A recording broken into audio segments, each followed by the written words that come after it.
ভাই রে ভাই, এটা কি ছিল? আমি তো পুরাই শর্ট খেয়ে গেছি।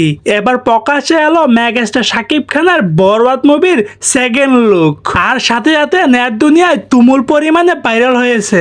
এবার মেগাস্টার শাকিব খানের বরবাদ মুভির সেকেন্ড লুক নিয়ে মুখ খুললেন বলিউডের বাদশাহ শাহরুখ খান। তিনি বলতেছেন, এটা কি বাংলাদেশের সুপারস্টার? আমার তো বিশ্বাস হচ্ছে না ভাই, একজন অভিনেতা তার মুভির মধ্যে এতটা ভয়ঙ্কর লুক দিতে পারে, সেটা আমি তাকে না দেখলে কখনই বুঝতাম না। শাহরুখ খান আরো বলেন যে এই মুভির প্রথম লুকটা আমি দেখেছিলাম, সেটাও ছিল খুবই ভয়ঙ্কর, কিন্তু এই সেকেন্ড লুকটা এতটা ভয়ঙ্কর হবে সেটা আমি আগে কখনো কল্পনা করিনি। বাইরে মেগাস্টার শাকিব খানকে এরকম ভয়ঙ্কর লুকে দেখবেন, সেটা কি আগে কখনো ভেবেছিলেন? মেহেদী হাসান হৃদয় মেগাস্টার শাকিব খানকে ভয়ঙ্কর লুকে প্রেজেন্ট করেছে এই বরবাদ সিনেমার মধ্যে। সো দর্শক, বরবাদ মুভির সেকেন্ড লুকটি আপনাদের কেমন লেগেছে অবশ্যই মতামতটি কমেন্ট বক্সে জানাবেন। আর আজকের ভিডিওটা এই পর্যন্তই। যদি ভিডিওটা ভালো লাগে তাহলে ভিডিওতে একটা লাইক, একটা কমেন্ট আর অবশ্যই চ্যানেলটি সাবস্ক্রাইব করে রাখবেন।